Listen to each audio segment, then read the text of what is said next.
नमस्कार, मेरा नाम राजू है। एक व्यक्ति ने मुझे फ़ोन किया और बोला, राजू भैया मेरा नौकरी मात्र 5 साल बचा हुआ है, नौकरी समाप्त हो रहा है, अब जाके आपका वीडियो देख पाए हैं, तो बताइए हम भी क्या फाइनेंशियल फ्रीडम पा सकते हैं। तो मैं यहाँ पे कोशिश करता हूँ कि हाँ, सब लोग फाइनेंशियल फ्रीडम पा सकते हैं, लेकिन आपको थोड़ा सोचना पड़ेगा, समझना पड़ेगा, एक्स्ट्रा मेहनत करना पड़ेगा, तो जाके ये पॉसिबल हो सकता है। लेकिन जो कम एज के लड़के हैं, अगर इनिशियली में 20, 25, 30 साल के एज में शुरुआत करते हैं तो उनके लिए काफ़ी आसान है। बाद के एज में थोड़ा मुश्किल है, पर ऐसा नहीं कि असंभव सा चीज़ है। वो कैलकुलेशन इस तरह से है कि मात्र 5 साल का नौकरी बचा हुआ है, तो हम ये कहते हैं कि 25,000 रुपये पर मंथ करेंगे। जितना दिन नौकरी बचा हुआ है, 5 साल बचा हुआ है, तो 5 साल आप चलाएंगे 25,000 रुपये पर मंथ। जो प्रोविडेंट फंड, पीएफ, एनपीएस जो कटा रहे हैं, एलआईसी, सहारा में पैसा जा रहा है, वहाँ थोड़ा सा कम करके 25,000 रुपये पर मंथ आप म्यूचुअल फंड में इन्वेस्ट कीजिए। मैं बता दूंगा, 5-5 हज़ार का 5 fund mid cap, small cap में चलाएंगे और ऐसा 5 साल तक चलता रहे, मात्र 13% का रिटर्न एवरेज कैलकुलेट करूं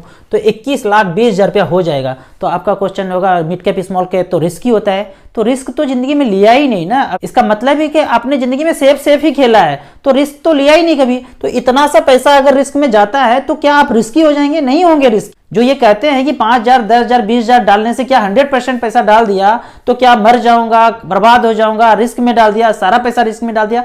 सारा क्या होता है? आपके पूरे जिंदगी का ये 25,000 रुपया सारा होता है। ये 2% भी पैसा नहीं है। आपने पूरा जिंदगी बिता दिया, अब मात्र 25,000 रुपया रिस्की एसेट में डाल रहे हैं। वो रिस्की क्या होता है? वो टाइम ही रिस्क है। जिस दिन मार्केट गिर जाएगा, 50% क्रैश हो जाएगा, 1 साल 2 साल आप चुपचाप बैठेंगे तो फिर से वो लाइफ टाइम मार्केट हाई हो जाएगा। आपको डरा के मार्केट गिराया जाता है और आप डर से पैसा निकाल देते हैं, फिर कहीं के नहीं रहते हैं। तो रिस्क इतना ही है, जब मार्केट गिर जाए, धराशायी हो जाए, आपको 1 साल 2 साल इंतजार करना है, कुछ भी छेड़छाड़ यहाँ पे नहीं करना है। तो यहाँ की सिचुएशन से मैं कैलकुलेट करता हूँ कि 25,000 रुपये पर मंथ किया, 5 साल तक चलाया, जितना दिन नौकरी बचा हुआ है, 13% के रेट से 21,20,000 हो जाए। अब इस 21,20,000 को आप यहीं पे छोड़ देंगे, जिस फंड में है वहीं छोड़ देंगे आने वाले 10 साल के लिए। 10 साल ये हो गया, 5 साल वो हो गया, 15 साल। 15 साल तो इक्विटी मार्केट में देना ही पड़ेगा। 15 साल में आप 2 साइकिल देख लेंगे ऊपर नीचे का, तो एवरेज आउट हो जाएगा पैसा आपका। तो 10 साल तक यहाँ रिमेन इन्वेस्टेड रहेंगे। यहाँ भी 13% का रिटर्न मैंने एवरेज कैलकुलेट किया है, तो आपका पैसा बन जाएगा 71,96,000 रुपया। बेहतर कैलकुलेशन के लिए यहाँ पे देखते हैं कि आपने स्टार एसआईपी कैलकुलेटर में गए, 25,000 रुपये पर मंथ लिखा, 5 साल तक चलाया, 13% के रेट से 21,20,000 हो गया। अब उस 21,20,000 को वन टाइम में रख दिया, आने वाले 10 साल के लिए 13% के रेट से 71,96,000 रुपया हो गया। जब ये 71,96,000 हो जाए, तब यहां से आप पेंशन ले सकते हैं। 71,96,000 हो गया, यहां से पेंशन आप ले सकते हैं 42,000 रुपया पर मंथ। और ऐसा चलते रहेगा, चलते रहेगा, चलते रहेगा। कब तक चलते रहेगा? इन्फिनिटी तक चलता रहेगा, क्योंकि आप ब्याज ले रहे हैं। ब्याज का पैसा कभी तो खत्म नहीं होगा। 71 लाख रुपया पड़ा हुआ है, वहां से एसडब्ल्यूपी कर रहे हैं, पेंशन ले रहे हैं, थोड़ा थोड़ा इंटरेस्ट वाला पार्ट ले रहे हैं, 10% के रेट से यहाँ पे हमने कैलकुलेट किया है।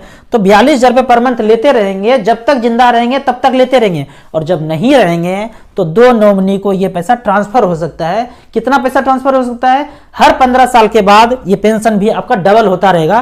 कैलकुलेट करके देखते हैं कि जो 71,96,000 रुपया बनाया है, एक्यूमुलेट किया है 15 साल में, इस 71,96,000 को पेंशन के कैलकुलेटर पे रखें, यहां से 42,000 रुपये पर मंथ लेना शुरू किए, 15 साल तक लेते रहेंगे, 15 साल तक जीवित रहते हैं रिटायरमेंट के बाद, और मात्र 10% का रिटर्न कैलकुलेट करूं, 75,60,000 रुपया वापस आ जाता है। बाद में बनता है 1,44,00,000 रुपया। जब ये 1,44,00,000 रुपया एक्यूमुलेट हो जाएगा, आप क्या किए? 71,96,000 वहां छोड़े हुए हैं, यहां से 42,000 रुपये पर मंथ लिए, थोड़ा थोड़ा पैसा लेते गए और 10% का रिटर्न यहाँ पे कैलकुलेट किया है। तो थोड़ा सा पैसा लिया, थोड़ा सा पैसा बच गया, वो पैसा बचा हुआ रिमेन इन्वेस्टेड होता रहा, तो ये पैसा एक्यूमुलेट होके हो गया 1,44,00,000 रुपया। अब इस 1,44,00,000 रुपया को यहाँ लिख दीजिए, 1,44 पे आप 5 जीरो दे दीजिए, तो 1,44,00,000 हो गया। और पेंशन को यहाँ डबल कर दीजिए, जो 42 ले रहे थे ये 84,000 रुपये पर मंथ कर दीजिए। 15 साल के बाद पेंशन डबल कर दिया, आने वाले 15 साल तक चलता रहे। 10% का रिटर्न फिर से कैलकुलेट करूं तो टोटल विड्रॉ कर लेंगे पेंशन 1,51,00,000 रुपया, और बाद में बैलेंस छोड़ के जाएंगे 2,88,00,000 रुपया। 15 साल और 15 साल का 2 स्लैब हम कंज्यूम कर लिए। मान लेते हैं कि रिटायरमेंट के बाद 15-15 2 स्लैब में जीवित रहे। जब जीवित नहीं रहेंगे, ऊपर चले जाएंगे, तो 2 नॉमिनी को हम 2,88,00,000 रुपया बराबर ट्रांसफर कर सकते हैं, विल बना सकते हैं कि हमारे 2 नॉमिनी को हमारे जाने के बाद ये पैसा ट्रांसफर हो जाए। जबकि ये खेल जो शुरुआत हुआ था 25,000 रुपये पर मंथ से शुरू हुआ था, 5 साल मात्र जमा किया तो इतना ज्यादा मैथ का बवंडर बन सकता है कि आप पूरे जनरेशन को फाइनेंशियल फ्रीडम दिला सकते हैं। आपको इसी तरह म्यूचुअल फंड